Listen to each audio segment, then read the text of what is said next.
My latest video was about the Cybertruck and how much hate Cybertruck owners are getting for just owning this product now that Elon Musk has gone full fascist, doing salutes at rallies and stuff. It's pretty clear there is no hiding it anymore. And actually, since I've made that video, I've seen plenty of other videos of loads of Teslas getting tagged and graffitied. And I've actually recorded a different video for my next upload. I actually made a video about conservative politicians who couldn't get jobs after leaving office. That's like a UK thing. Thought it was really funny, and I wanted that to be my next upload. But also, I actually thought about making this video a couple weeks ago, and I just didn't. But because you guys liked the last one, I'll just do it today. Basically, the Cybertruck has been sneakily entering Europe and has come up against a lot of regulations. And I've actually seen some videos of the UK's first Cybertruck, and we're going to talk about how they had to customize it to make it road legal here. Even then, I'm very worried about these trucks being on the road. Thankfully, you have to go through pretty insane loopholes to even get them in the UK, but there's still loopholes people are going through because a lot of people who buy stupid things like the Cybertruck actually have a fair bit of money. There's actually a YouTuber who was the first person in the UK to have a Cybertruck. It's like a car YouTuber, and he made some interesting videos on it. Sadly, I won't share it with you, but I do want to talk about one of the videos he made, just because I'm unsure about how certain creators feel about copyrighted content and stuff like that. I also want to talk about just the general laws around Europe which stop this from happening, and it's because, as we talked about in another video about the Cybertruck, American car manufacturers self-certify a lot of their safety features.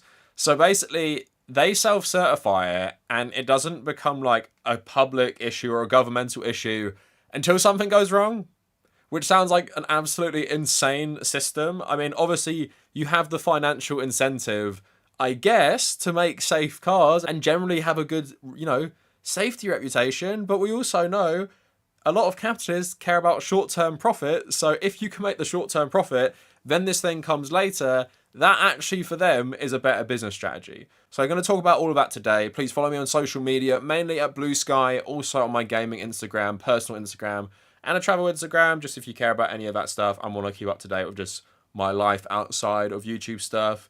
And yeah, also support me on Patreon and YouTube memberships if you want to support my work going forward. So I was actually researching the history of Cybertruck regulation in the European Union. And it's really funny that when I looked up just articles about it, the earliest one I found was in 2019 when the Cybertruck got announced. So it's not a surprise that someone bought a Cybertruck and the police got it and stuff like that. It's actually been a conversation in Europe that this thing won't be road legal for a long, long time. And also, just a small side note, car safety is something I'm actually really passionate about. It sounds like a kind of nerdy thing to be passionate about, but I drive quite a lot. I've been driving for 10 years now. I've driven all around the UK, and generally I've had a decent enough experience. I haven't had too many accidents. The only major accident I ever have was when I had to emergency brake because some car was doing something crazy in front of me. Didn't hit the car, but then the car behind me was, tailgating me and smashed into me. It's pretty much the only accident I've ever been in, and that was on a quiet Sunday morning on a quiet suburban road. But I've also driven in the Scottish Highlands, and I've driven around the countryside, and this is why I'm so passionate about it. I've driven around parts of the UK which don't have proper regulations on driving. So the Scottish Highlands are pretty notorious for being really dangerous because obviously you're in the middle of nowhere, some of the most remote places in the country, and what do people do? Go absolutely feral driving and do whatever they want because that's literally why they go there in the first place. A lot of people don't go there for the beautiful nature and hiking. They go there to drive their vehicles in an insane way. And my girlfriend will attest to this. That's probably the worst experience I've had driving, just because people were just so crazy, getting up right behind you on these one-track roads where technically there isn't much of a speed limit, so they think you should be going 70 miles an hour at all times at the very minimum, and just put so much pressure on you. Taking that and then thinking about the American context where road safety is so much less regulated, so much more relaxed. My driving instructor back in the day told me the American tests are pretty much a joke compared to British tests, and you can get your license at like 15 in some states. So America is like the blueprint for a lot of us of what we don't want to do when it comes to car safety. I've also not driven, but I've ridden in cars and motorbikes in Southeast Asia. That's like a whole different conversation. Like in Hanoi, I've regularly seen a family of like 4 or 5 on one bike driving the opposite way on the road, sometimes on the opposite way, but on the pavement instead.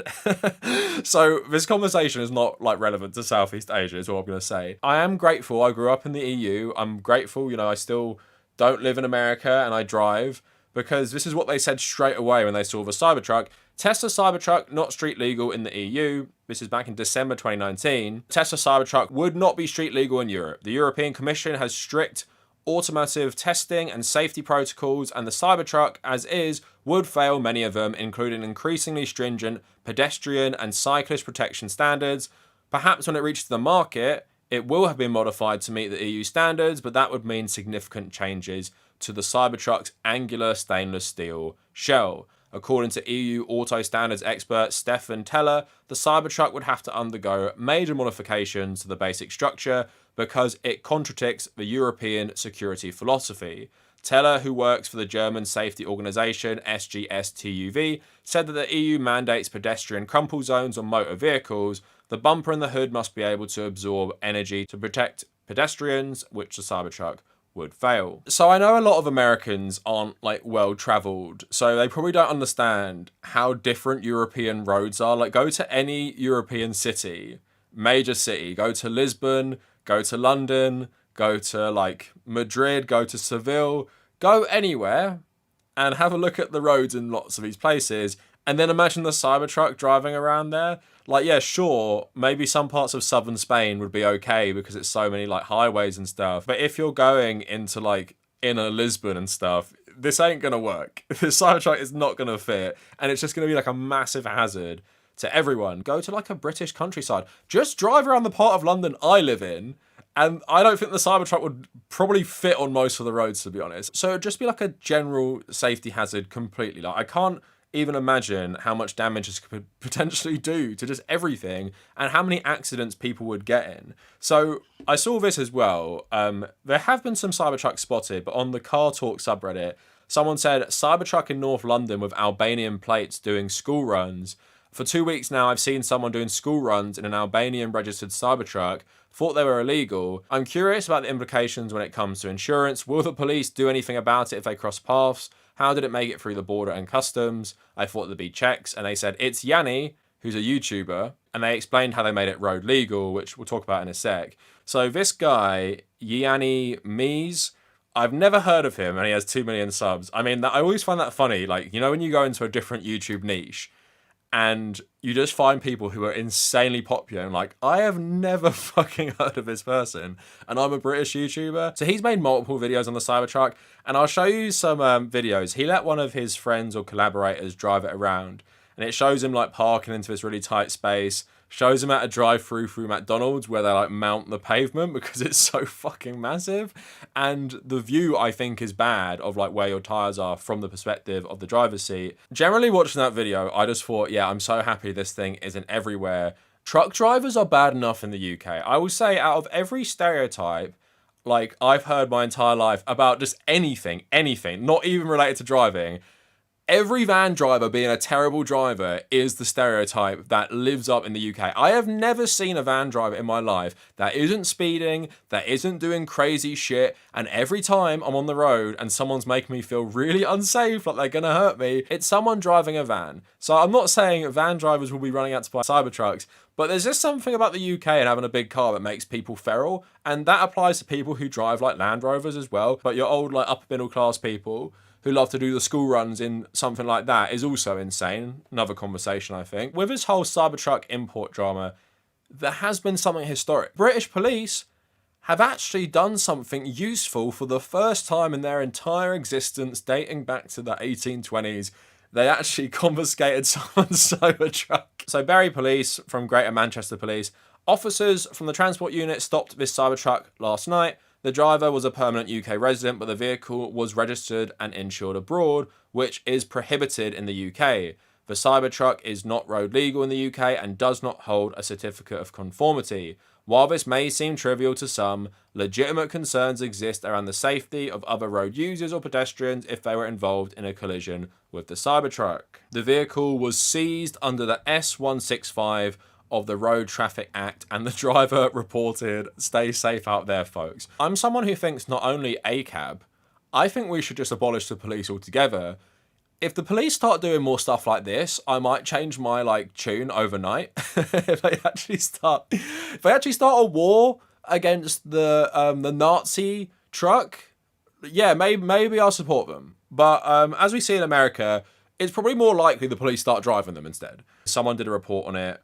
Thanos Papas, UK police seized a Cybertruck that shouldn't be there, and it's just going through the story. So it talks about the YouTuber Yanni, who I was talking about, and he's trying to get his car registered in the UK, and he has the Albanian plates, but to comply with local legislation, his Cybertruck has been fitted with rubber mouldings to soften its sharp edges, as well as yellow indicators on the headlights, taillights, and mirror caps. In addition, the side indicators have been masked and rear fog lights installed, complete with a dedicated on-off switch. Whether this Cybertruck will receive approval from the UK authorities remains uncertain.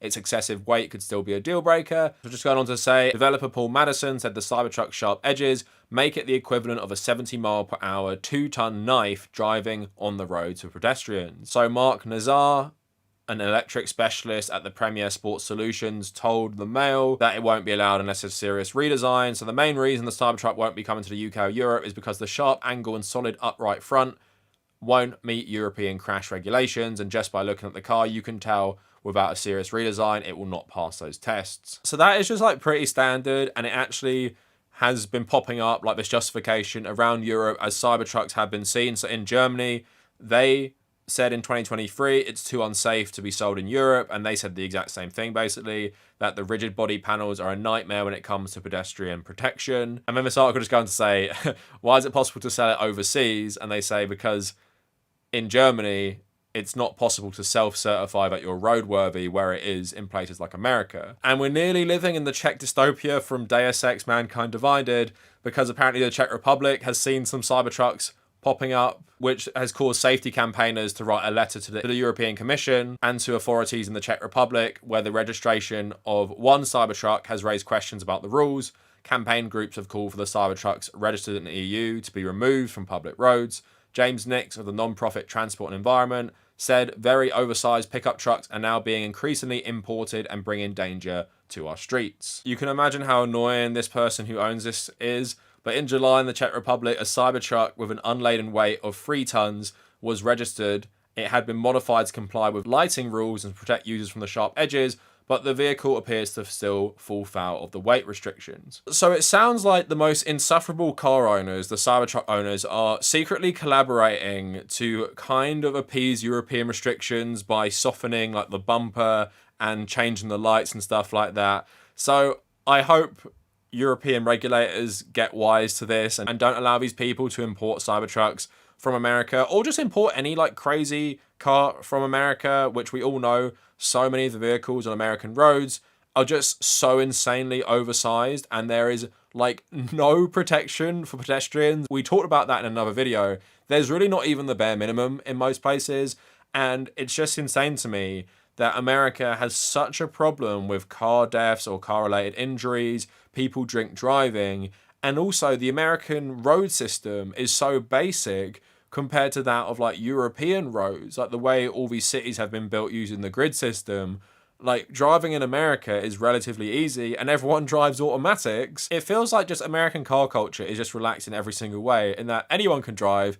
Loads of people have to drive, obviously, for work and just to exist in the capitalist hellscape of America. But then it also happens is there's really relaxed laws on everything. So just a random person can pass a really basic test, jump into a Cybertruck at 16 years old and start driving that around schools and shit like that. It's just an absolute nightmare. And what I hate about all this stuff is when you start talking about I wouldn't call them niche things, but unsexy things like car regulations, car safety regulations, and public transport, people just don't want to know. But it is so important, and as someone, you guys might relate, I have OCD, right?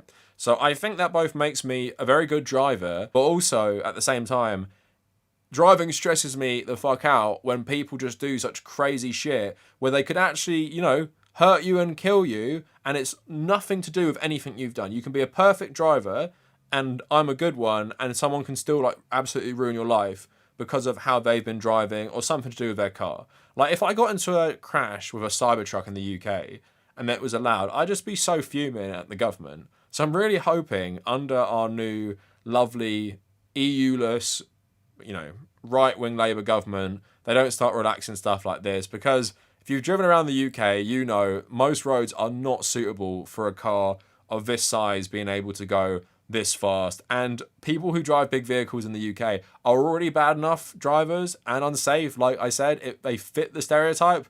So let's not import more American car culture to a country which is meant to be relatively good for this stuff.